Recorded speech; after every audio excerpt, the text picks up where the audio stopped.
बहुजन क्रांति और बहुजन नायकों को समर्पित दलित दस्तक का 2024 का शानदार बहुजन कैलेंडर आ चुका है।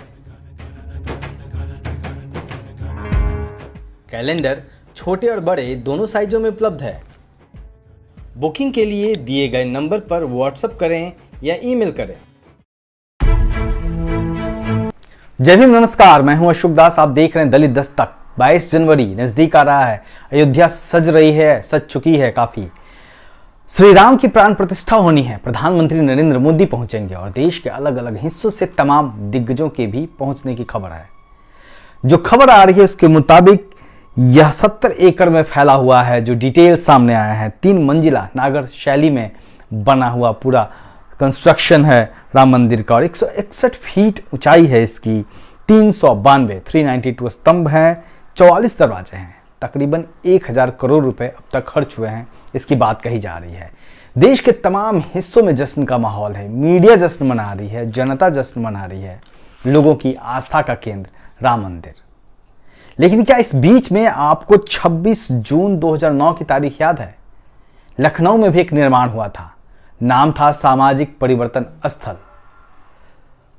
उसको लेकर इस तरीके की खुशी आखिर क्यों नहीं थी मीडिया के भीतर? वो पहली दफा था जब देश के किसी भी हिस्से में इतने बड़े पैमाने पर सामाजिक न्याय की बात करने वाले और उपेक्षित समुदाय के साधु संतों महापुरुषों को सम्मान मिला था। रैदास से लेकर कबीर तक, साहू जी महाराज से लेकर बाबा साहब अम्बेडकर तक, गाडगे महाराज से लेकर सावित्रीबाई फुले तक और ज्योतिबा फुले तक। और ऐसे तमाम दर्जनों नाम थे जिनको इतिहास ने कभी याद नहीं किया। ऐसे तमाम दर्जनों नाम थे जिनके बारे में किसी ने बात नहीं की, इतिहासकारों ने लिखा नहीं, टीवी चैनलों ने दिखाया नहीं, अखबारों ने उनकी जयंतियों पर चुप्पी साधे रखी। उन तमाम नायकों को इकट्ठा लाकर सामाजिक परिवर्तन स्थल के रूप में एक भव्य जगह, जिसे सामाजिक परिवर्तन स्थल का नाम दिया गया, अम्बेडकर पार्क कहा जाता है, उसके भीतर खड़ा कर दिया गया और कहीं ना कहीं एक बड़ा सम्मान दिया गया। लेकिन तब की मीडिया की भाषा देखिए। याचिका दर याचिका दायर हो रही थी। मामला सुप्रीम कोर्ट में पहुंचा था।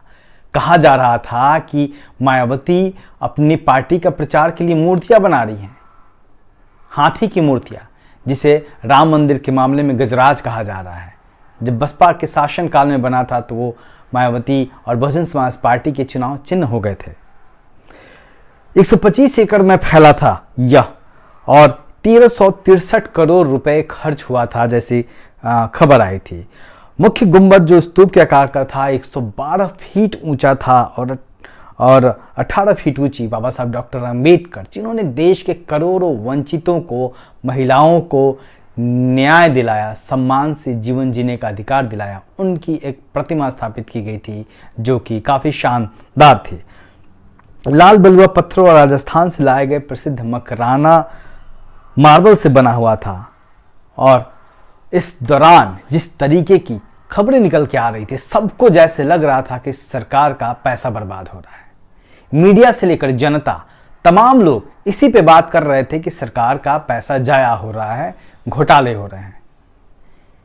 लेकिन सवाल यह है कि अगर राम मंदिर एक बड़े समूह के आस्था का केंद्र हो सकता है तो सामाजिक परिवर्तन स्थल को उसी रूप में क्यों नहीं देखा जाना चाहिए?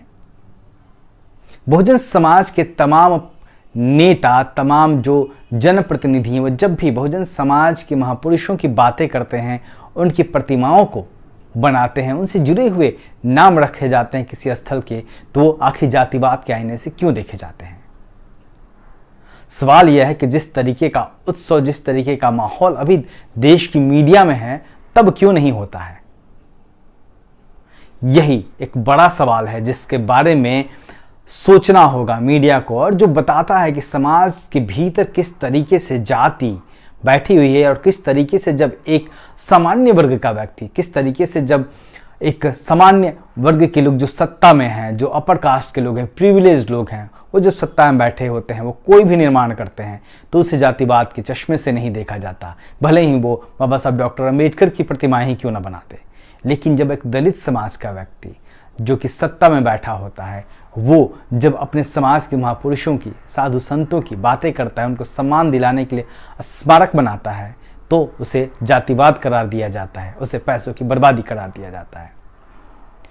सवाल यह भी है कि जिस तरीके से दिल्ली में डॉक्टर अंबेडकर इंटरनेशनल सेंटर बनाया गया मोदी गवर्नमेंट में, जिस तरीके से 26 अलीपुर रोड पे भव्य इमारत बनाया गया, जो कि निश्चित तौर पे सराहनीय है, जो कि इसी भारतीय जनता पार्टी के सरकार में हुआ, क्या अगर मायावती के शासन में इस तरीके के निर्माण हुए होते हैं तो क्या मीडिया उसको उसी रूप में देखता जिस तरीके से भारतीय जनता पार्टी के शासन में देख पाया? आखिर ये फर्क क्यों है, यह बड़ा सवाल है। अगर राम मंदिर करोड़ों लोगों की आस्था का केंद्र है तो फिर सामाजिक परिवर्तन स्थल को भी उसी रूप में क्यों नहीं देखा जाना चाहिए? सोचिएगा जरूर। देखते रहिए दिल्ली दस्तक। जय भीम।